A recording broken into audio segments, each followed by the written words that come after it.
Friends, welcome back. तो friends, अभी का वीडियो है US embargo on vaccine, corona peak in India. तो फ्रेंड्स, वीडियो शुरू करते हैं और पता करते हैं डिटेल्स। पर वीडियो शुरू करने से पहले अगर आप चैनल पर नए हो और आपने अभी तक सब्सक्राइब नहीं किया है तो जल्दी से पहले सब्सक्राइब के बटन और बेल आइकन को क्लिक कर लो ताकि आपको हमारे सारे न्यू वीडियोस के नोटिफिकेशन मिल जाएं जैसे हम अपलोड करें। अगर आपको वीडियो पसंद आता है please like and share. And हमारा दूसरा चैनल, ट्विटर, इंस्टाग्राम अकाउंट सबके डिटेल्स है डिस्क्रिप्शन बॉक्स में, उनको भी सब्सक्राइब और फॉलो कर लेना। चलिए शुरू करते हैं। जय हिंद। अमेरिका ने जो वैक्सीन के निर्माण में कच्चे माल पर जो प्रतिबंध लगाया था, जिसे एम्बार्गो कहते हैं, उससे क्यों हटा लिया? और भारत में कोरोना के सेकेंड वेव का पीक कब आएगा और हम लोग के यहाँ बेड और ऑक्सीजन की किल्लत जो हो रही है वो कब तक सही हो जाएगी? और हम लोग ये समझते हैं कि आखिर हम लोगों ने कहाँ वो गलती की है जिस वजह से ये इतना भयानक रूप ले लिया।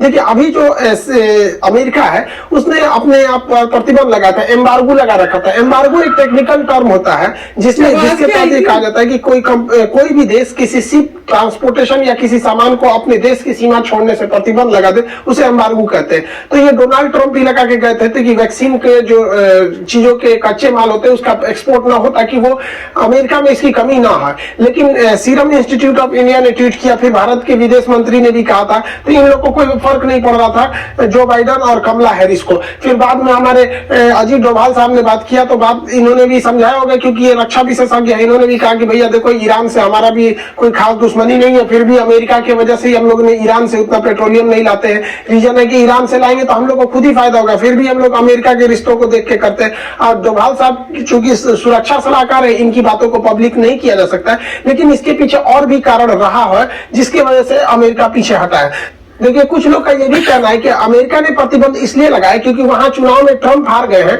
और जो बाइडेन जीते हुए हैं, और चूंकि मोदी जी ट्रंप के प्रचार में चले गए थे, इस वजह से इसका असर पड़ा है। और ये बात देखिए, हाउडी मोदी में मोदी जी भी गए थे वहां पे और कहते अब की बार ट्रंप सरकार, और नमस्ते ट्रंप भी आए थे। और इसी के साथ साथ कोरोना भी बहुत भयानक एंट्री मारा था फरवरी 2020 में हम लोग के यहाँ पे। तो कुछ लोग का ये कहना है, लेकिन ये बात गलत है, क्योंकि अगर ये असर डालता, हाउडी मोदी असर डालता या नमस्ते ट्रंप डालता, तो ये प्रतिबंध तो बाइडेन न लगाते, ये तो डोनाल्ड ट्रंप भी लगा के गए थे। तो मोदी जी का ट्रंप से तो अच्छा संबंध था, तो ये कोई रीजन नहीं था। यहाँ पर इन लोग ने अपने अमेरिका फर्स्ट की नीति पर इन्होंने कायम रहा। इसके पीछे जो हटाने का कई रीजन रहा, ये क्योंकि यहाँ पर रूस और ये चाइना एक साथ भारत के साथ आ गए, तो अमेरिका को लगने लगा कि अगर एशिया में हम लोग को बैलेंस बना के रखना है तो फिर हमें भारत को इग्नोर करके नहीं चलना पड़ेगा। साथ ही सबसे बड़ा मुद्दा क्या बन गया, यूरोपीय यूनियन और अफ्रीकी देशों ने मिलकर एस्ट्राजेनिका पर केस करने वाले हैं, क्योंकि इन्होंने वैक्सीन देने में लेट किया। अगर एस्ट्राजेनिका पे केस होगा तो ये लोग सीधा कह देंगे कि भारत के सीरम इंस्टीट्यूट ऑफ वायरोलॉजी पर, आधार पूरा वाला पे, और ये लोग सीधे बता देंगे कि भाई हमारे ओर से लेट थोड़ी हो रहा है, लेट हो रहा है, मेन इन लोगों ने प्रतिबंध लगा के रखा है इसलिए लेट हो रहा है। तो इन लोग को लग गया कि भैया प्रतिबंध हटाओ वरना कोर्ट में हम ही लोग की बेइज्जती होगी।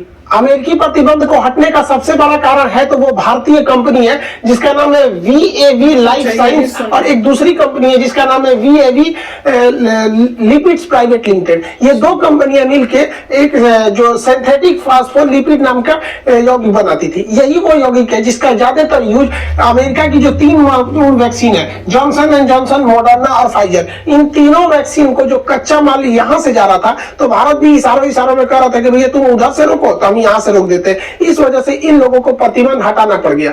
आपने कहावत सुना होगा कि खिसियानी बिल्ली खम्भा नोचे। एक वक्त था जब वैक्सीन तथा दवाओं के निर्माण में जर्मनी का पूरी दुनिया में बोलबाला हुआ करता था। अभी जर्मनी की चांसलर, वहां प्रधानमंत्री को चांसलर बोला जाता है, वहां की चांसलर एंजेला मार्केल ने कहा यूरोपीय संघ की एक बैठक में कि यूरोपीय यूनियन दवा उत्पाद में उतना आगे नहीं बढ़ पाया जिस वजह से पूरी दुनिया में जो वर्ल्ड फार्मा कंपनी का जो एक वर्ल्ड फार्मा कंट्री का एक टैग मिल गया वो भारत को मिल गया, क्योंकि पूरी दुनिया में अभी यही सबसे ज्यादा प्रोडक्शन कर रहा है। और अगर भारत में कहीं से भी प्रोडक्शन बंद होता है तो पूरी दुनिया को इसका प्रभाव झेलना पड़ेगा। इसलिए ये क्रिटिसाइज कर रही थी भारत को कि यूरोपीय यूनियन को आगे आना चाहिए भारत की फार्मास्यूटिकल कंपनी को कम्पिटिट करने के लिए। इनका कहना था कि इन लोग आगे नहीं बढ़ सके इसलिए भारत बढ़ गया। कोई बात नहीं, तुम ऐसे ही जलते रहो, हम ऐसे ही जलवे दिखाते रहेंगे। अब बात कर लेते हैं दोगले चाइना की। चाइना एक और कह रहा है कि भारत को मदद सामग्री दी जाएगी, और दूसरी ओर चाइना जो किया है उसने जो भारत चाइना से भारत आने वाले जो एयरलाइन थी जिसका नाम था सिचियान एयरलाइंस, इस एयरलाइंस की उड़ानों को 15 दिन के लिए रद्द कर दिया गया और कहा है कि 15 दिन बाद हम समीक्षा करेंगे कि खोलने लायक है कि नहीं, क्योंकि भारत में कोरोना बहुत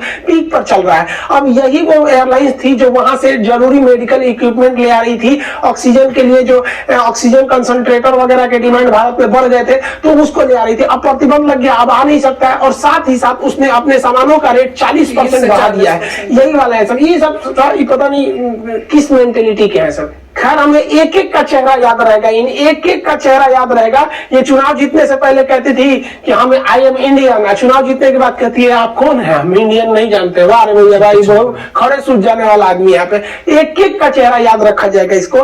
कहते हैं ना, जरा सी सुराख क्या हुई मेरे जेब में, सिक्कों से ज्यादा तो मेरे रिश्तेदार गिर गए। कोई बात नहीं, बुरा वक्त का भी एक बुरा वक्त आता है, एक दिन ये भी दिन कट जाएगा जब खुशी ना ठहरी तो गम की औकात क्या। लेकिन ऐसा नहीं है कि सारे देश चाइना की तरह हरामी है। बहुत से हमारे देश है जो इन्होंने जैसे ऐसे भारत के विकट परिस्थितियों में साथ दिया है। यूएई जो है उन्होंने आश्वासन दिया है कि यूएई हमेशा भारत के साथ है। उन्होंने बुर्ज खलीफा को एक संदेश के रूप में तिरंगे में एलईडी शो में दिखाया कि वो भारत के साथ है। सऊदी अरब ने 80 टन लिक्विड ऑक्सीजन को एयरलिफ्ट के थ्रू भारत में भेजा है। सिंगापुर भी अपने यहाँ से क्रायोनिक टैंकर इत्यादि की सप्लाई कर रहा है। फ्रांस की बात करेंगे तो फ्रांस ने तो भारत में ऑक्सीजन के जनरेटर ही भेज दिए हैं। मतलब ऑक्सीजन चलिए ऑक्सीजन आएगा तो खत्म ही हो जाएगा ना, फिर से भरना पड़ेगा। तो फ्रांस ने भारत में बड़े पैमाने पर ऑक्सीजन जनरेटर की सप्लाई कर रहा है ताकि भारत में ऑक्सीजन की कमी ना हो। इतने देश ही नहीं, मतलब आगे बहुत सा देश जैसे ब्रिटेन के बोरिस जॉनसन हो गए, इन्होंने भी खुलेआम भारत के समर्थन की बात किया है। साथ ही हमारा पुराना मित्र इजराइल ने भी कहा है, क्योंकि इजराइल तो अभी कोरोना मुक्त हो गया है। यूरोपीय यूनियन का भी कहना है कि वो भारत के साथ है। और इस बीच आप चीन को देखिए, पाकिस्तान जिससे मतलब उम्मीद नहीं की जा रही थी, पाकिस्तान के अब्दुल सत्तार ईदी फाउंडेशन है, इन्होंने बहुत बेहतरीन काम किया। पाकिस्तान में ये बहुत अच्छा काम करते हैं। इनका स्लोगन ये no religion is higher than humanity, मानवता से बड़ा कोई धर्म नहीं होता है। इन्होंने भारत को पेशकश की कि वो अपनी फाउंडेशन की ओर से, अपनी चैरिटी की ओर से भारत को एम्बुलेंस देंगे और नर्सिंग स्टाफ देंगे। देखिए इस वक्त एम्बुलेंस की जितनी जरूरत नहीं उतनी नर्सिंग स्टाफ की जरूरत है, क्योंकि भारत में कोरोना धड़ल्ले से बढ़ते जा रहा है। तो इन्होंने पेशकश किया। हालांकि इनकी पेशकश को हम लोग शुक्रिया कहते हैं कि भैया ऐसी अगर ऐसी सोच रहे पाकिस्तान भारत की तो भाई दोनों देशों के लिए अच्छा होगा। लेकिन ये मेरे ख्याल से अभी इनको इक्विपमेंट देने से बेहतर है वहां पे भी ऐसी स्थिति आएगी, क्योंकि वहां भी सेकेंड वेव नहीं है, तो फिर ये वहां पे भी जरूरत पड़ेगा। खैर मुसीबत की घड़ी में इंसान देखता है कि कौन कौन साथ में खड़ा था। भारत के उद्योगपतियों ने बढ़ चढ़ के हिस्सा लिया है, चाहे वो स्टील निर्माता कंपनी हो, जिंदल हो, रिलायंस हो, अडानी, अंबानी, टाटा, जितनी बड़े बड़े हस्ती थे, बहुत ज्यादा संख्या में इन्होंने ऑक्सीजन को मतलब भारत को सप्लाई किया, स्टील अपने अपने कारखानों से, ताकि वो भारत के जो ऑक्सीजन डिमांड है उसे पूरा किया जा सके। साथ ही जब गुरुद्वारे थे तो गाजियाबाद के गुरुद्वारे ने बड़ा अच्छा पहल किया। जैसे वो लोग खाने का लंगर देते हैं, वैसे ही उन्होंने ऑक्सीजन के लंगर चलाए हैं। जैसे हॉस्पिटल में बहुत से लोग भटक रहे हैं, उनको किसी को कहा जा रहा है 2 घंटे बाद ऑक्सीजन आएगा, तो 2 घंटे में तो बेचारा मर जाएगा। तो ये लोग क्या कर रहे हैं ना, उनको गाड़ी में ही को मरीज को वहीं पे ऑक्सीजन दे रहे हैं जब तक वहां इंतजाम नहीं हो रहा है। भाई बहुत अच्छा काम कर रहे हैं ये लोग, भाई वाई गुरु की जय, बढ़िया काम करते हैं ये लोग, बहुत आगे रहते हैं समाज सेवा में। और हमारी आर्मी भी पीछे नहीं। आर्मी ने कहा कि जो सिलेंडर ऑक्सीजन के सिलेंडर भारतीय सेना के लिए रिजर्व रखे गए थे उन्हें ये लोग रिलीज कर रहे हैं पेशेंट के लिए, कोरोना पेशेंट करने के लिए। और हमारे जो सीडीएस प्रमुख है बिपिन रावत जी, उन्होंने कहा कि जो जो आर्मी मेडिकल कोर के जो डॉक्टर्स थे जो अभी हाल फिलहाल में रिटायर हो गए हैं, वो अपने अपने डिस्ट्रिक्ट के कोरोना केयर सेंटर में जाके अपनी सर्विस को दे, ताकि मेडिकल के जो स्टाफ है उनकी कमी को पूरी किया जा सके। 2020 में जब कोरोना की स्टार्टिंग हुई थी तो एक अलग से फंड बनाया गया था, पीएम केयर फंड। उसमें बहुत सारे लोगों ने मतलब पैसे दिए थे। इसके बारे में पूरा डिटेल निकल के नहीं आ पाया था, लेकिन एक रफली आंकड़ा ये था कि प्राइवेट कंपनियों ने लगभग 5,000 करोड़ का मतलब दिया था, पब्लिक कंपनियों ने मिला था, टोटल लगभग 10,000 करोड़ के आसपास का वहां पे कलेक्शन था। कुछ आंकड़े कहते हैं कि 4,000 करोड़ के आसपास, लेकिन अभी कभी ऑफिशियली इसका नहीं डिटेल दिया गया कि हालांकि ये जो पीएम केयर फंड है ये विवादों में भी रहा था कि इसका डिटेल ना दिए जाने वजह से। लेकिन अब इसी पीएम केयर फंड से भारत के लगभग हर जिले को लेकर 551 PSA ऑक्सीजन प्लांट लगाए जा रहे हैं। ये एक छोटे ऑक्सीजन प्लांट होते हैं। हालांकि पहले 2020 में 162 लगा दिए गए थे, अभी 550 और लगाए जाएंगे। इसका खर्च जो आएगा लगभग 400 करोड़ रुपए आएगा। हालांकि ये पीएम केयर फंड से लगाया जा रहा है, इसमें बहुत अच्छी बात है यहाँ लगाने वाला। ये होता है एक pressure swing absorbent oxygen plant. ये एक छोटा सा प्लांट होता है, बहुत बड़ा नहीं होता है। इसे हर हॉस्पिटल के पीछे जहाँ ऑक्सीजन प्लांट होता है वहीं से लगा दिया जाता है। ये हवा से ऑक्सीजन को सक करता है और हवा में केवल 21% ऑक्सीजन होता है, बाकी 78% नाइट्रोजन होता है। तो उसे छाट करके और उसमें जो प्योर ऑक्सीजन को भेजता है 90% प्योर ऑक्सीजन भेजता है। जबकि जो ऑक्सीजन सिलेंडर होता है, लिक्विड ऑक्सीजन सिलेंडर, उसमें 98% होता है। तो अगर ये PSA प्लांट लग जाएंगे तो कोई भी मरीज 24 घंटे उसके लिए ऑक्सीजन अवेलेबल रहेगा, वो ऑक्सीजन की कमी से फिर नहीं मरेगा। ये जल्दी से जल्दी लग जाना चाहिए यहाँ पर, और इसे लगाना बहुत ज्यादा जरूरी है क्योंकि ऑक्सीजन का हमारे देश में इतने ज्यादा कोरोना के मरीज बढ़ रहे हैं कि अब उन्हें बचाया भी जा सकता है, लेकिन ऑक्सीजन की कमी इतनी ज्यादा है कि गवर्नमेंट भी कुछ नहीं कर पा रही। गवर्नमेंट ने रेमडेसिविर के उत्पादन को बढ़ाने के लिए 25 नई फैक्ट्रियों को खोलने की मंजूरी दे दी गई है। इसके साथ ही अब रेमडेसिविर का जब ये फैक्ट्री लग जाएंगी तो 3 लाख डोज पर डे के हिसाब से इसका उत्पादन होने लगेगा। और भारत में यही रेशियो लग रहा है मरीजों के मिलने का, लेकिन सारे मरीजों को ये देना जरूरी नहीं है। इसमें 50% ऐसे भी मरीज है जो होम आइसोलेशन से भी ठीक हो जाते हैं सब। और इनमें रेमडेसिविर का जो प्राइस बढ़ गया था स्कैर्सिटी की वजह से, उसमें प्राइस में भी 30% की कमी आएगी। जबकि आपको जान के ताज्जुब होगा कि भारत में रेमडेसिविर इतना ज्यादा हो गया था दिसंबर के महीने में कि इनकी फैक्ट्रीज को पास स्टॉक हो गया था। इन्होंने उस बोतलों को बर्बाद किया, उसको डिस्ट्रॉय करके फेंका। और दिसंबर के बाद जनवरी फरवरी में इनका नील प्रोडक्शन रहा था। जबकि इसमें गवर्नमेंट को सोचना चाहिए कि आगे का सेकेंड वेव आएगा कि नहीं आएगा, स्टॉक में ऑक्सीजन रखा जाए कि नहीं रखा जाए, दवाइयों को स्टॉक में रखा जाए कि नहीं रखा जाए। एक आम इंसान क्या कर सकता है? खूब से खूब सोशल डिस्टेंसिंग करेगा, मास्क लगाएगा। इससे ज्यादा एक आम इंसान क्या कर सकता है? वो बैठ के ये डिसाइड करेगा कि सेकेंड वेव आ रहा है कि थर्ड वेव आ रहा है। ये गवर्नमेंट का काम है ना। लेकिन गवर्नमेंट सोई रह गई थी, वहां पे कुछ नहीं किया था वहां पे सेकंड वेव के समय में। और आपको जान के ताज्जुब होगा कि अभी तक भारत में जीनोम सीक्वेंसिंग नहीं हो पाई है। जो सेकंड वेव आया है, जो ब्राजील का वो जो सीक्वेंस है, जो ये ब्रिटेन का म्यूटेंट है या साउथ अफ्रीका वाला है, चाइना ने एक काम तो सबसे तेजी से किया कि उसके जैसे वायरस आया 1 महीने के अंदर अंदर उसका जेनेटिक कोड उसने पूरी दुनिया को बता दिया, जिस वजह से इतनी जल्दी वैक्सीन आ पाई है। और भारत में अभी तक जो जितने स्ट्रेन है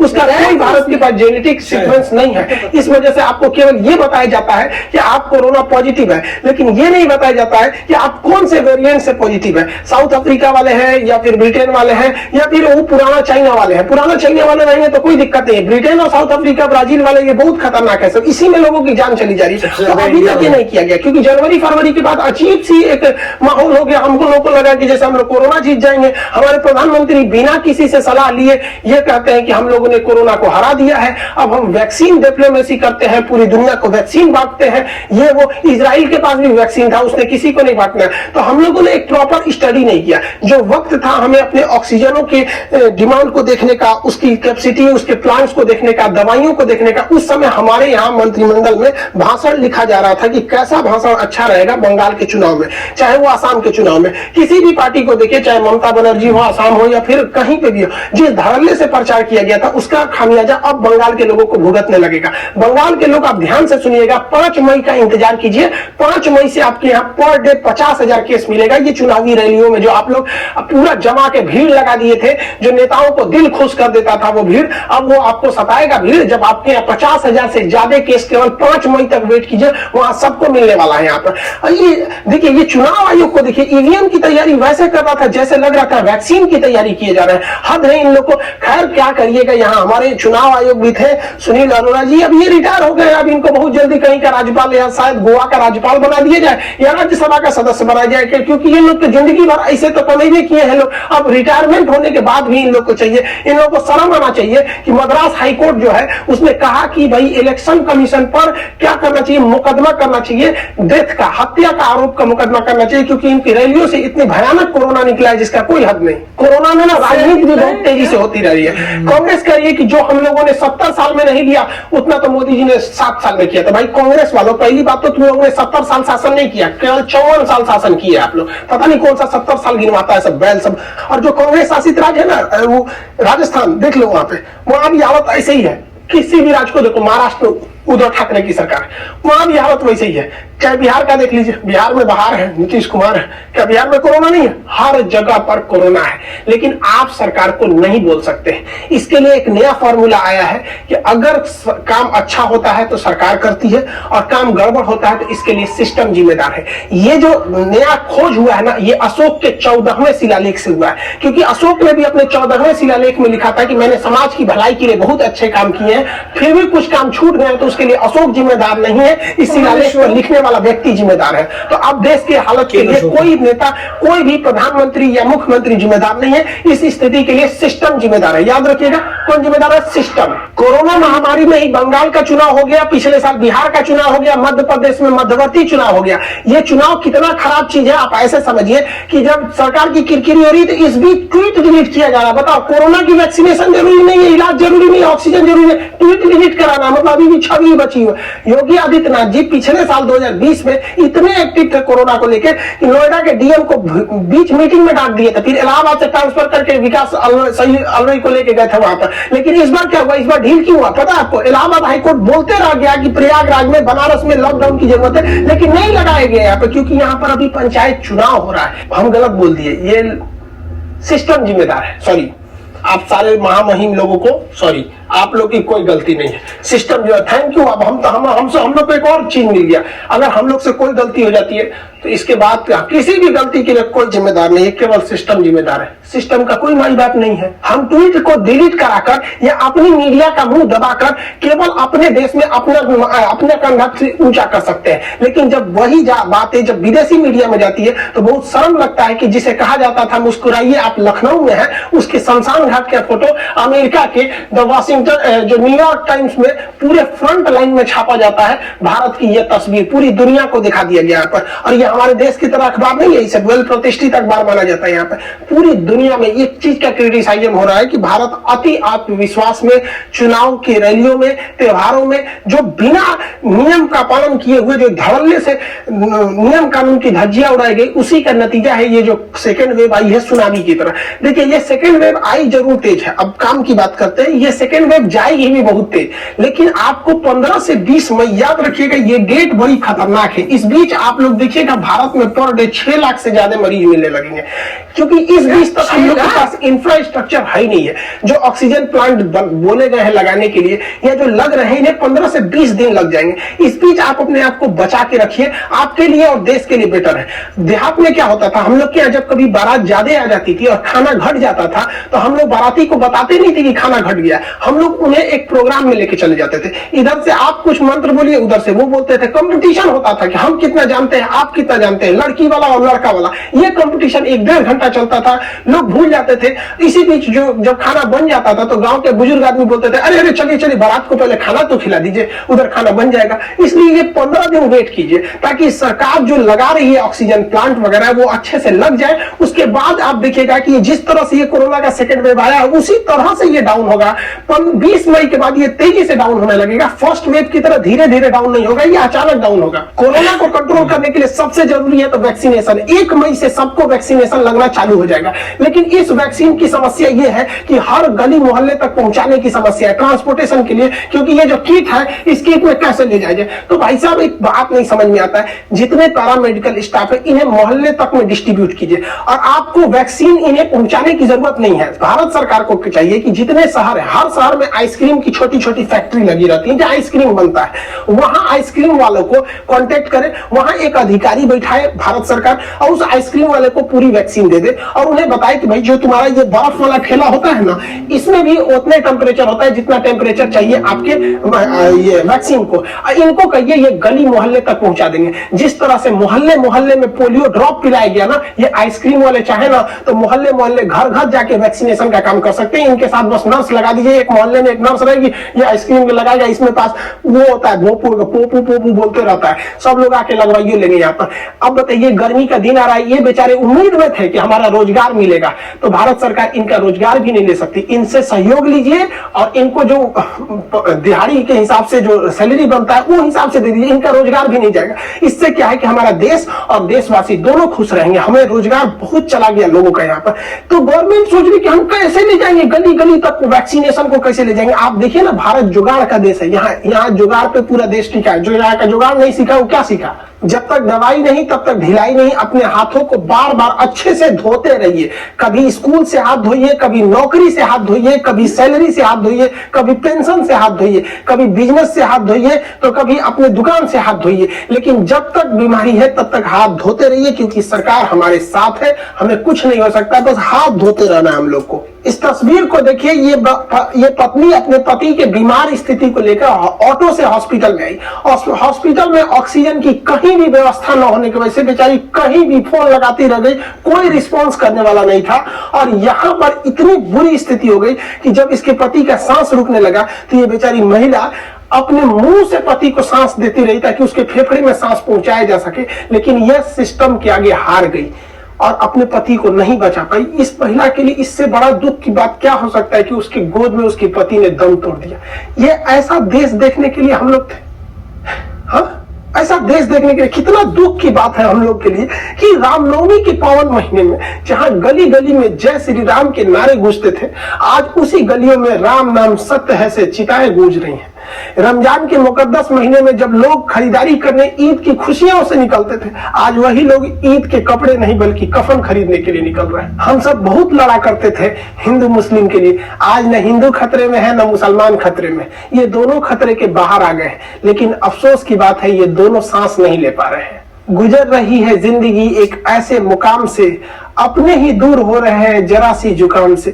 सारी कायनात में एक कातिल बीमारी की हवा हो गई, वक्त ने ऐसा सितम ढाया कि दूरियां ही अब दवा हो गई। आप सभी से हाथ जोड़कर निवेदन है कि केवल 15 से 20 मई तक अपने आप को बचा के रखिए, उसके बाद ये सेकेंड वेव धीरे धीरे डिक्लाइन होगा और फिर से भारत वैसे ही मुस्कुराएगा। लेकिन थोड़ा सा होता है कि बुरा वक्त बड़ा देर से कटता है, लेकिन क्या कीजिएगा, रात कितनी भी बड़ी हो सुबेरे होने से नहीं रोक सकती है। मिलेंगे नेक्स्ट क्लास में। जय हिंद। तो फ्रेंड्स, मैं तो यही बोल रही हूं कि इस टाइम में किसकी गलती है नहीं है वो टाइम नहीं है। अब टाइम ये है कि मिलके इस सिचुएशन को सॉल्व करें और जल्दी से जल्दी जो ऑक्सीजन है, मेडिसिन है, वो हमारे लोगों को मिलनी चाहिए, क्योंकि सिचुएशन इतनी खराब होती है कि घबरा घबरा के मैं थोड़ी देर में पापा मम्मी को फोन करके पूछती हूँ सब ठीक है, सब ठीक है। तो जब कई बार इस टाइप की वीडियोस देखो ना जिसमें आप ब्लेमिंग कर रहे हो कि भैया गवर्नमेंट को ब्लेम कर दो, अरे आप देखो भी, ये भी देखो कि गवर्नमेंट कोशिश भी कर रही है। गवर्नमेंट की भी कोई गलतियां हो सकती हैं, नहीं हो सकती हैं, पर क्या ये वो टाइम है जहां पे लोगों की जानें जा रही हैं? इस टाइम में मिलके काम करना चाहिए। बाहर वाले शोर मचा के ऐसे न्यूज़पेपरों में बदनामियां कर रहे हैं कंट्री की, और हम भी इसी में लग जाएं कि जी हमारी इस गवर्नमेंट ने कुछ नहीं किया, वो नहीं किया, तो हम कौन सा अच्छा काम कर रहे हैं? हम भी अपनी बुराइयां खुद ही कर रहे हैं। सोचो, घर में बैठे अपनी बुराइयां कर रहे हो अपने घर की बुराइयां, ये कौन सा तरीका है? तो मुझे तो बहुत दुख होता है जब इस टाइप से होता है। मैं कहती हूँ स्टे पॉजिटिव, हिम्मत मत हारो। बहुत टफ सिचुएशन है, हमने यही सिचुएशन यूएसए में देखी है। तो ये कहना कि भैया उसकी गलती थी या इसकी गलती से कुछ नहीं होएगा। आपको खुद अपनी सेफ्टी के लिए घर में रहना पड़ेगा। ये वेव जो है किसी गवर्नमेंट ने नहीं कोई लाई, कोई गवर्नमेंट नहीं ला रही। तो इसका मतलब यूएसए में भी यूएसए की गवर्नमेंट की गलती थी। वहां ब्राजील में जब हुआ तो क्या ब्राजील में गलती थी? स्पेन में जब हुआ तो क्या उनकी गलती थी? तो ये तब, और वो इतनी कंट्रीज हैं जिनके पास इतनी पॉपुलेशन की प्रॉब्लम नहीं थी, वो भी पहले से प्रिपेयर्ड हो सकती थी, पर उन्हें वो भी नहीं हुई थी। तो ये सिचुएशन, ये बुरा वक्त है, ये बुरा वक्त है, और उस बुरे वक्त में मिलके काम करके उसको सॉल्व करना, एक दूसरे की हेल्प करनी है। अगर कोई दवाइयां रोक के बैठ जाए, हाँ, जो बनाने वाले हैं या कोई और है वो ब्लैक में खरीद के अपने पास स्टॉक में रख ले, बेचे ही नहीं, दे ही नहीं रहे लोगों को, हॉस्पिटलों के पास नहीं पहुंच रही, तो उसमें क्या करें? तो ये तो हम लोगों को देखना चाहिए कि हम एज ह्यूमंस उन दवाइयों को इस टाइप से रखें नहीं, उनको डबल रेट में ना बेचें। तो सब मतलब ये टाइम उस टाइप का नहीं है जब आप सुनते हो ना किसी की अपने की डेथ हुई है या कोई जान पहचान वाले का इतना यंग इंसान जो है चला गया है, तो लगता है कि क्या कर रहे हैं, क्या कर रहे हैं। तो मैं तो यही कहूंगी कि मिलके सब काम करें, जल्दी से ये सिचुएशन ठीक हो जाए, क्योंकि अब देखा नहीं जाता। राइट, तो मैं यही कहूंगा कि इन नॉर्मली पॉजिटिव वीडियोस बनाने चाहिए, और इस वीडियो को देखकर सोसाइटी को क्या मिल रहा है? कुछ पॉजिटिविटी मिल रही है, कुछ बेनिफिट मिल रहा है, कुछ नहीं मिल रहा। अगर कोई भी, बल्कि ये फील हो रहा है कि कुछ नहीं, गवर्नमेंट कुछ कर रही है। अगर आप इस वीडियो को देख रहे हैं तो आपको ऐसा क्या लग रहा है फीलिंग कि आ रही पता है नहीं गवर्नमेंट कि पूरा सिस्टम खराब है, पूरी दुनिया में सब लोग गंदे हैं, सब जगह प्रॉब्लम आ रही है, सब जगह इश्यूज आ रहे हैं, कहीं कुछ ठीक नहीं हो रहा, सब बुरा है, बुरा हाल है। ऐसा नेगेटिव वीडियो बनाने का फायदा नहीं है, क्योंकि ट्रू नहीं है। पॉजिटिविटी देखिए, पॉजिटिव आगे बढ़ते चाहिए, कोई ऐसी बात बताइए जिससे सोसाइटी को फायदा होता है। और जो भी चीजें, काफी कुछ इसमें स्पेक्युलेशन है। स्पेक्युलेशन का मतलब होता है कि आपका ये अजम्पशन है, आपका ये फोरकास्ट है, आपका ये थॉट है, आपके पास कोई कॉन्क्रीट डेटा नहीं है। तो स्पेक्युलेशन का मतलब यही होता है कि आपके पास कोई डेटा नहीं, आप सोचते हैं कि शायद वो होगा, शायद वो होगा, शायद ये हुआ होगा। ये स्पेक्युलेट कर रहे हैं आप, क्योंकि आपके पास ट्रू डेटा नहीं है। तो मैं एक एक बात में नहीं पढ़ूंगा, बहुत सारी बातें थी जिनमें कोई डेटा नहीं है उस बात का, मगर काफी न्यूज़पेपर्स भी उस बात को आगे लेके जा रहे हैं जबकि डेटा नहीं है। अपना अजम्पशन, एक किसी इंसान ने अजम्पशन दे दिया, दुनिया चली है उसे बोलने में।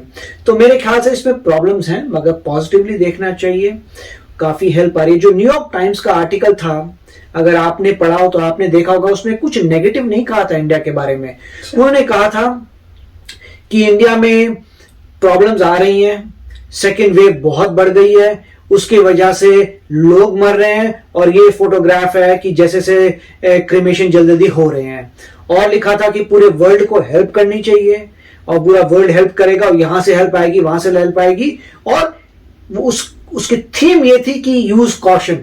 वो ये बता रहे थे कि आप भी थोड़ा ध्यान रखिए, एक कंट्री में ऐसा हो रहा है तो आप भी ध्यान रखिए, ह्यूमैनिटी की हेल्प करिए, मगर खुद भी ध्यान रखिए। वो उनका पर्पस था अमेरिकन को अवेयर करने के लिए कि आप भी थोड़ा ध्यान रखिए, मास्क पहनो, यहाँ पे मास्क पहनिए, थोड़ा कॉशियस रहिए, ऐसे खुल्लो के मत घूमिए, देखिए यहाँ पे और देशों में क्या हो रहा है, तुम भी समझदार रहिए। तो उस पॉइंट ऑफ व्यू में था वो, उसमें कोई ऐसा पॉइंट ऑफ व्यू नहीं था कि जो वो इंडिया के बारे में बुरा बोल रहे हैं। वो तो ये बता रहे थे कि आप वीडियो से देख के कि पता नहीं कितनी बुराई कर दी इंडिया की। मेरे को लगा, मेरे को न्यूयॉर्क टाइम्स जो अभी जितने आर्टिकल्स आ रहे हैं उसमें वो ये प्रमोट करें कि कैसे हेल्प करना चाहिए, क्या करना चाहिए, यूनाइटेड नेशंस को क्या करना चाहिए, इसको क्या करना चाहिए, कौन कंट्री क्या कर रही है, ये इसके बारे में।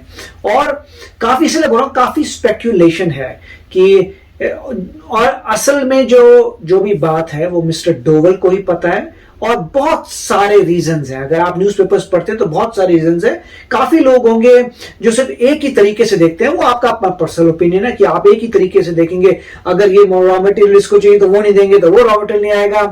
तो लोगों को ये नहीं पता था रियल लाइफ में कि कभी भी कोई कंपनी जो है एक सप्लायर नहीं रखती, मल्टीपल सप्लायर्स होते हैं, जगह जगह हर एक के पास बैकअप प्लान होते हैं। तो चीजें रियल लाइफ में बहुत कॉम्प्लिकेटेड है। अगर आपने अपनी कंपनी में कभी कुछ खरीदारी की है तो आपको पता होगा, प्रोसेस है, टेंडर लगता है, 1000 सप्लायर्स आते हैं, आप एक सप्लायर चूज नहीं करते, मल्टीपल सप्लायर चूज करते हैं कि एक का घपला होगा तो दूसरे। तो जो भी है, इसे बहुत चीजें, मगर मिस्टर डोवल ही आंसर कर सकते हैं। वो गवर्नमेंट ने तो कोई स्टेटमेंट नहीं दी, एक ही स्टेटमेंट गवर्नमेंट ने दी थी, वो ये थी कि मीटिंग हुई और सब अच्छा हो गया, राइट। तो अंदर की बात आपको कभी नहीं पता चलेगी, जो भी कुछ बोल रहा है स्पेक्यूलेट कर रहा है। अगर ऐसा है तो क्या गवर्नमेंट ने कहा था तुम्हें कि ये है? नहीं ना, क्योंकि वो तो इंटरनल की बातें हैं। मगर नेगेटिविटी जो है कि भाई जो अच्छा हो रहा है सेंट्रल गवर्नमेंट कर रही है, जो बुरा होगा वो सिस्टम की कमी है, ऐसा किसने कहा भाई? ये स्पेक्यूलेशन है। सिस्टम का कैसे हो सकता है? हर बंदा बहुत ध्यान से देख रहा है कि दिल्ली में प्रॉब्लम थी, आपको पैसा दिया, आपने ऑक्सीजन टैंक क्यों नहीं बनाया, आपने एडिक। हर जो लोग अपने वीडियो में डेटा लेके आ रहे हैं उनके वीडियो अच्छे हैं, क्योंकि वो डेटा दिखा रहे हैं कि देखिए आपको इतना पैसा दिया था, आपका ऑक्सीजन प्लांट नहीं आया, क्यों नहीं आया।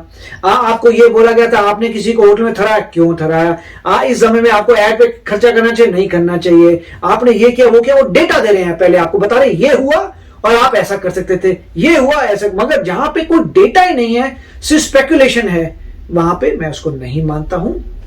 हर एक का अपना ओपिनियन है। अगर आप एग्री करते हैं वेरी गुड, आप अपने अपना ओपिनियन रखिए, मगर मैं उस चीज में बिलीव करता हूं ऑप्टिमिज्म में, पॉजिटिव वीडियोस में, ऑप्टिमिज्म में, अच्छाई में, सच्चाई में। सभी लोग जो है अच्छाई कर रहे हैं, सच्चाई करें, जो बेस्ट पॉसिबल है वो कर रहे हैं।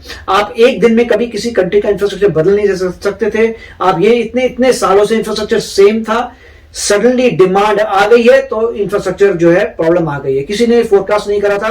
और लाइफ में दोनों तरीके से बात चलती है। कल को कोई कह सकता था अरे भैया तुम यही सोचते रह गए, सेकंड वेव आएगी, सेकंड वेव आएगी, सेकंड वेव नहीं आई है मगर तुमने ये कर दिया, राइट। हर चीजें लोग बोलते थे तुमने इतनी सारी वैक्सीनेशन कर ली, तुमने इतना सारा वो कर लिया, तो मगर सेकंड वेव तो आई नहीं, फिर लोग ब्लेम करते हैं। तो ये फोरकास्ट वाली बातें होती हैं। हाँ, प्रिपेयर, हर कंट्री अच्छा प्रिपेयर कर सकती थी। और अगर आपके फैक्ट्स हैं तो आप देखेंगे हर कंट्री ने कुछ ना कुछ अच्छा प्रिपेयर किया होगा। हर एक को देखना पड़ता है, क्योंकि 2020 में बोल तो रहे हैं कि पता नहीं 120 या कुछ उन्होंने ऑक्सीजन के जो थे वो प्लांट्स बनाए थे, तो प्रेपरेशन तो वो कर रहे थे। और इस ईयर अब उन्होंने और भी ज्यादा किए, देखे कि इस टाइप की भी सिचुएशन है।